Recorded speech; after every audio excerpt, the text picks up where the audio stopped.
Okay, good evening or good morning, whenever this video I post this video. Good evening, or good morning. I hope everyone's having a wonderful, blessed day, staying safe and well, um, having a wonderful, blessed life, and you and your family's health as well.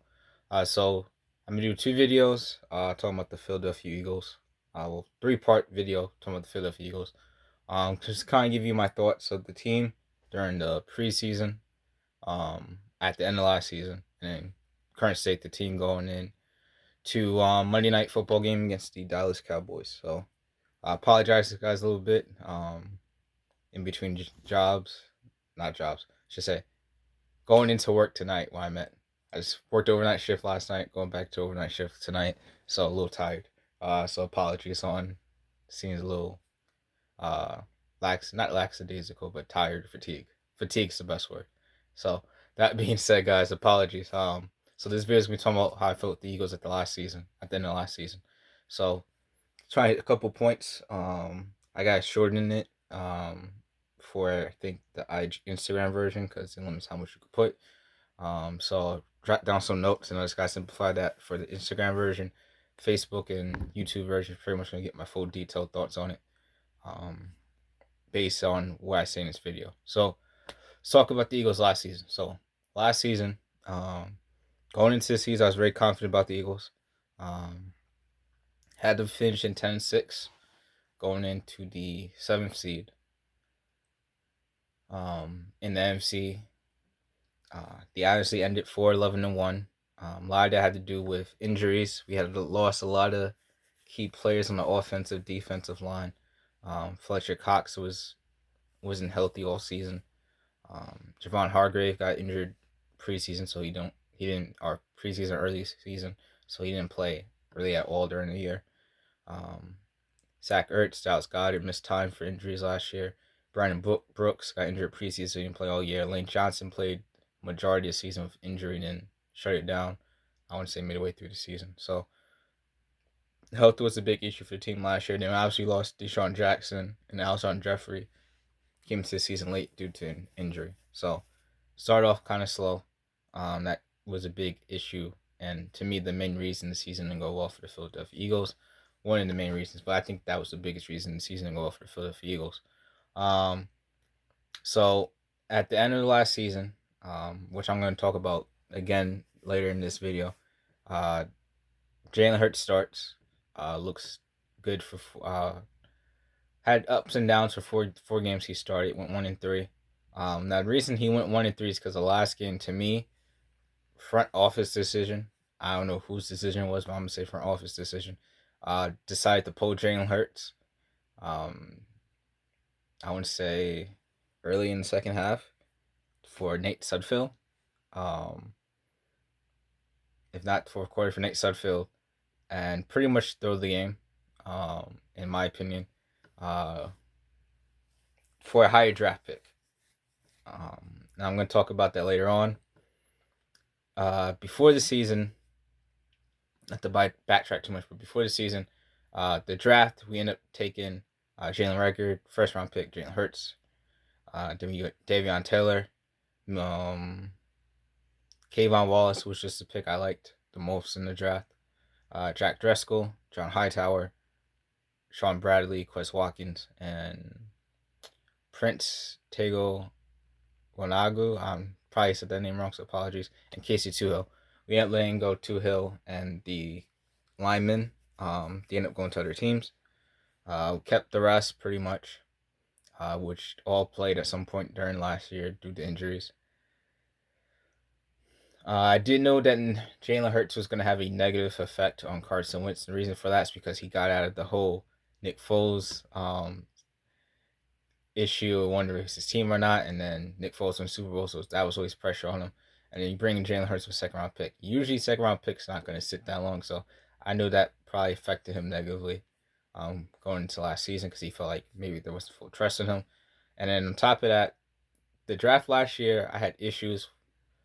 One, particularly first round pick, I had preferred Justin Jefferson at wide receiver or Patrick Quinn, the linebacker.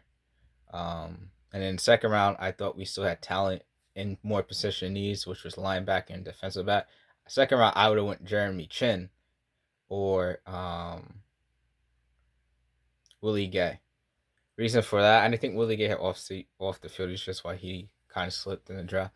But thought that was more glaring need, one. And two, Jalen Hurts, backup quarterback, product quarterback wasn't that glaring of a need at the moment to me. Obviously now, full circle, Jalen Hurts was kind of necessary. So I thought those were more glaring needs, and those would have been players I probably would have preferred over Jalen Reagor and Jalen Hurts at the time. But, proud of Reagor and not proud of. Happy Reagor and Hurts, and going forward with them being on the team, Not talk too much about the past. Salary issues last season. Zach Ertz, contract issue, so I don't think he played entirely of his heart in it because he felt disrespected. And to me, I would give him the contract because I think based on his loyalty to the team, also his productivity over the years to the team, arguably was a top 3 tight end going into the last season. So I thought he should have been paid like it. Though I understand they did do a new contract with him not that long ago when he wanted to renegotiate because Kittle and Kelsey got new deals. Again, I already spoke about my biggest frustration was the injuries, and I thought that was the main reason for the season being a failure. Other frustration I had with the season is once our season was essentially over, I understand we still had a chance of making the playoffs, right? Because the NFC East was just that bad last year. But once the season was over, it bothered me why we, like a Travis Fulgham who played really, really well for 4 weeks, why we would bench him and go back to Shaun Jefferson now that Jeffrey is healthy. That bothered me. I feel like at a certain point, once your season's kind of lost, you just need to see what your younger talent could do on the roster. Especially if you're not going to bring back the veteran talent the following year, which we weren't going to bring back Alshon Jeffrey and Deshaun Jackson. So why even not give the time to the rookie? Though there's been reports about his habit of training practice and all that, but still, go with the rookie and see what he could do for the remainder of the season. That's just me though. Bad play calling. So one, there was this feud being claimed between Doug Peterson and Carson Wentz for play calling, Wentz audible and all of that. Then there was also too many offensive minds in the front office telling Doug Peterson what to do with his offensive philosophy for the week and the game plan. So that had to do with it.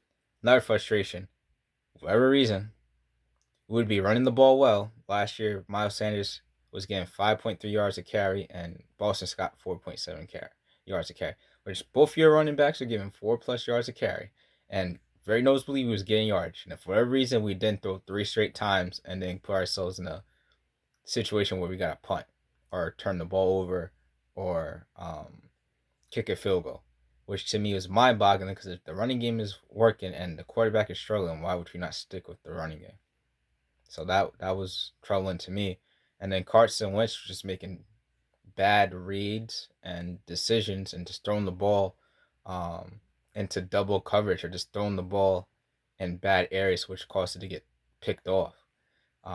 It was momentum killers a lot of times in the games I was watching. So that was very hard to watch. Not hard to watch, but discouraging to watch as a fan. Seeing finally getting yards, then put the ball on the spot that it shouldn't have been, is intercepted. So that he played bad last year. I can't for as good as he did the year before with pretty much no target to still having I think 4,000 yards at 3. I think it was 4,000 yards with no receiver over 500 or barely over 500 yards, something like that. Suppose he played that season when he got the Eagles in the playoffs and then lost to the Seahawks. Following year, last year he didn't play well to me. So that was hard to watch as an Eagles fan. Again, I talk about the multiple offensive minds. Peterson also going against the front office, and that kind of ended up going into itself in regards to the last game against Washington, in which, to me, like I said, I felt it was thrown. And I understand what the players kind of back Doug Peterson, because I think Doug Peterson was scapegoated because I don't think Doug Peterson wanted to throw that game. But Friends told him to do it. He kind of just did what he was kind of told to him, I guess. Did give us a 6th pick instead of, I think we've been around like the 10th or 12th pick. So I kind of understood it, though it was very disappointing to me as a fan to see the team I support throw a game, because that's just not how I played football when I played, or just how I believe in playing sports in general, of intentionally throwing a game. So that was hard to watch. So it just made the organization look disorganized and kind of like a fire, and that was also hard to watch as an Eagles fan. Not only as an Eagles fan, but then you have your friends joking on you about throwing the game, and I'm a New Yorker, so a lot of my New York Giants fans was like, oh, "You guys cost us the game, yeah, I mean cost us playoffs on that," which it is what it is. But I always know the Eagles to be a prideful team, no matter how bad the season was. And if we wasn't gonna make the playoffs, we always play spoiler at the end of the season. I remember we did that for the New York Jets. The year we felt the dream team was supposed to make the playoffs, but they didn't, and I think they finished like 8-8. But we played spoiler to the Jets, and we usually play spoiler some kind of way to a division rival. And then felt we didn't do that last year. We kind of just gave the game to Washington, and it is what it is for a better draft pick. Which I'll get into in the next video, because we ended up trading that back, and that caused a bunch of different issues for me.